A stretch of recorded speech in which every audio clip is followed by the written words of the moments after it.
you this evening? I know it's late, but I had to come on and talk as usual.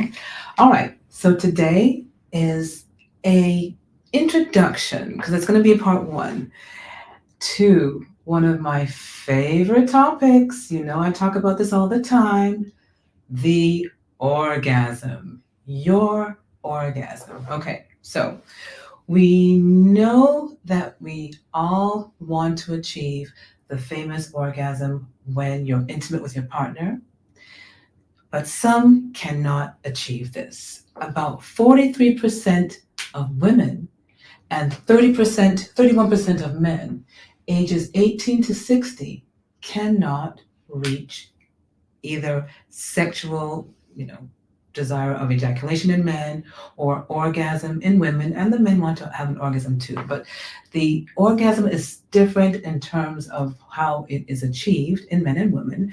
But with women, our orgasm is unique, and in men, it's unique. We don't want to go there right now. We'll go there eventually. But I want to focus on the fact that there are sexual dysfunctions in men and women between 18 and 60. And I see these patients, okay? So I want to bring forward to you something that I've been planning to talk about forever. It's a hard topic to discuss because it's sort of still being investigated and studied, but it's really talking about the neuropsychological or the neuronal, brain pathway. All right. So the brain is using the parasympathetic nervous system and the nerves. And those nerves are what really is behind the orgasm. Okay. But the psychological impact is also crucial. So we need to be able to understand the neuropsychological pathway or the arch, right, in which we are able to have that orgasm. Now, a lot of it is individual. We have to create our own pathways. And some people have an easy time creating those pathways. Some people have a hard time creating those pathways. So you have to decide on whether you're satisfied with your orgasm. If you are, that's cool. If you're not, this is for you. If you're satisfied, you don't need to listen to this. You can disappear, okay? So for those that are not having the best orgasm of their life, listen to this. It is mostly neuronal, right? So you've got to be able to think of how to impact and involve your brain. There's something flying around. And you have to know that in order for you to have an orgasm, you have to lose control of yourself. All right, I'll say it again. To have an orgasm, you've got to let go of the prefrontal cortex, the brain, the part of the brain that is in charge of actions and decisions, has got to be muted, turned off, exited in order for you to have a successful orgasm. So that's because the other pathways have to wake up for you to reach that orgasm. Okay, so I'm trying to come from a different angle. Yes, we have our erogenous zones. We've got to have those erogenous zones stimulated at the same time. That's how we get the part of the brain that we want stimulated turned on. But there's a part of the brain that has to turn off. And if it doesn't turn off, you cannot reach that orgasm. Okay, so I know I'm saying a lot, but let's start very simply and slowly. First of all, I want to show you, this is this brain, okay? The brain is right here, but behind the brain towards the groin, we do have some nerves that are actually able to bypass the spinal cord. So remember, the spinal cord is what we usually use to have a regular orgasm, right? So most people that have orgasms go from the groin through the spinal cord to the brain, back to the body, and that's how you have your orgasm. But they're finding that there are some accessory pathways that are being involved because some paralyzed individuals can have orgasms. They've done some studies and they found that certain nerves and oxytocin are involved behind the scene, creating their own pathway for them to have an orgasm. Okay? So, this is what I want you that has a hard time achieving an orgasm to understand. There are other nerves involved. The hypogastric nerve, right? The vagus nerve, which is very important. The vagus nerve is so important. It comes down here and it is actually stimulating you and giving you an orgasm without involving the brain. Okay? So the hypogastric nerve, the vagus nerve, the pelvic nerve, the pudendal nerve, even intercostal nerves are hidden cofactors going behind the scene. And this is how people that are paralyzed are creating their own orgasms. Okay? So you can create your own orgasm. That is the discussion we're having today. How can you create your own orgasm? Your own orgasm is going to have to be done by letting go of control of the prefrontal cortex. So you can't be thinking about things that are bothering you or disturbing you or worrying you. You've got to let go of all that and go relax with your partner, be intimate and be vulnerable. I always say be vulnerable, be honest, be safe, always be safe and make sure it's consensual. And then you can actually relax as long as you are able to relax. Now, we know some people like to use alcohol and drugs. I'm not for that. I don't believe in that. I think it's interfering with your creating your pathway. So I do not agree with that. There are some prescriptions I will use, and the number one prescription I will actually use is oxytocin. I can prescribe oxytocin in order to enable people that have difficulties with the orgasm to create that pathway. So if you're interested, let me know. DM me, come see me in the office, or see a doctor like me that is able to prescribe oxytocin and do a proper evaluation of you to find out what you need to shut down that prefrontal cortex and stimulate the rest of the pathway that you need to get to the brain for the regular orgasm and for you to be able to achieve your orgasm. So the key though is you are not bound to one particular pathway. There are different pathways, all right? So depending on which pathway you use, you can reach that orgasm. There are studies going on to actually give you a tool to stimulate your pathway and create your own pathway to have your own orgasm. So stay tuned for that. But the most important thing right now I want you to take home is that you are able to create your own pathway, but you have to lose control. You can't be in control of your mind when you're enjoying intimacy with your partner. So how do you do that? Again, one way is by taking away thoughts, focusing on good thoughts, focusing on the thoughts of your partner, looking into your partner's eyes, making sure that there's connection there, enjoying the touch, enjoying the deep erogenous zones and the superficial erogenous zones being stimulated and touched. And you will be able to go into the zone. That's what I tell my patients. Go into the zone, steer everything away, focus, close your eyes, focus, close your eyes sometimes, open your eyes other times, close your eyes and focus though on what you're feeling. And then force the feeling to go through a pathway. Now, how do you force a feeling to go through a pathway? It's by imagining it.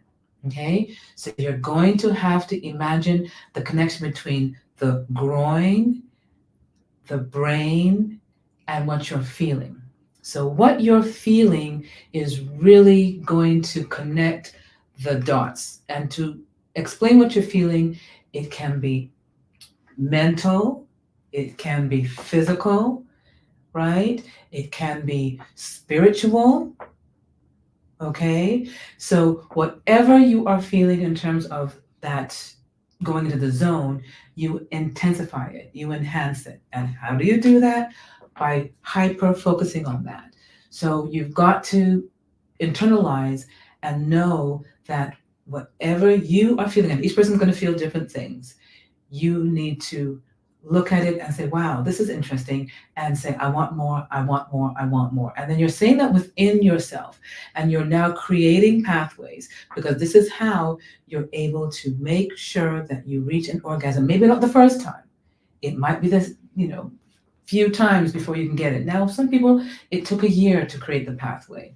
But my game plan is for you to start to understand, for those again that cannot create pathways, that there's an emotional feeling you're going to feel, a physical, a mental, and spiritual feelings you're going to feel. And there are over 80 something described feelings or dimensions or sensations that people actually have written down and documented in literature, in studies, saying that you are able to feel these and just go into another plane or another planet or another, again, dimension, because people actually feel that they are not on the earth. They have transcended. Some people say they've even gone into the afterlife, again, depending on how intense your orgasm is. But most people experience an altered state of consciousness, which means you're not in the same, awake, alert, oriented mode that you're in during the day. When you're going into that orgasm, going to that state, you are actually in an altered state of consciousness. But to get there, it is the psychological part of the brain where these, again, oxytocin, dopamine, serotonin, even glutamate. There are other norepinephrine. There are other neurotransmitters that are involved that I don't really mention a lot, but I want to mention them now because they're all involved. And the more involved you have, the more intense your altered state of consciousness will be, which is occurring during the orgasm. But if you're not altered, you are not going to get the pathway flow where you can connect with that orgasm, okay? So altered is more of a neurotransmitter / hormonal, because again, oxytocin is involved, flow that is occurring in your brain and going throughout your body and hitting all parts of your body, including, they actually say that there's an opioid feeling too, as if you're on drugs. And some people will feel that they are creating their own pain, and yet it's pleasurable pain. So it's a weird combination that they feel when they are getting close to that orgasm. So I call this the pre-orgasm information. So this is before the orgasm. I want you to understand that there are things going on that you have to allow to occur. And if you don't allow them to occur, they will not happen, meaning the orgasm will not happen. And the actual processes that are occurring will not happen if you don't allow it to happen. So you've got to, again, let go, and you've got to realize you have to lose control. I'm going to say that. I'm going to say that a lot of times. You've got to lose control in order to have a great orgasm. The more you chill, the more you relax. And again, I don't want you using extra, alcohol or drugs. I want you to do this by telling yourself, relax. Yes, I do have patients on medications that interfere with their orgasm. So I actually do, and this is my patients, you have to talk to your doctor to find out whether you can do this. I actually do advise them on how they can actually stop the medications before sex, or I'll give them something that will they can use in place of their prescription. So you got to talk to a doctor for that. But yes, look at your medications, see whether it's affecting your orgasm, because that's a number one change that you can make and be very effective for some patients that can have it changed. For those that cannot have it changed, I know it's difficult, but we can still create your orgasmic pathway by, like I said, imagining it, turning off your brain where we need to turn it off, and allowing yourself to enjoy the sensations that you're supposed to be getting from your partner, okay?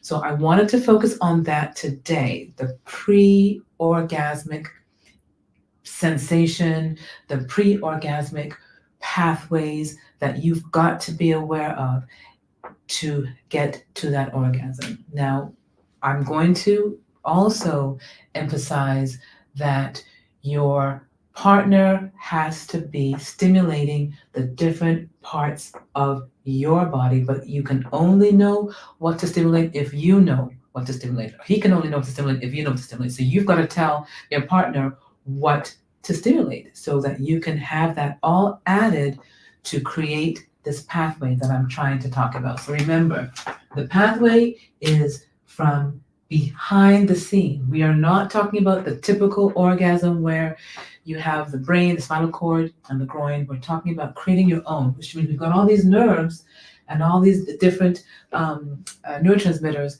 that are being produced that can make your orgasm unique.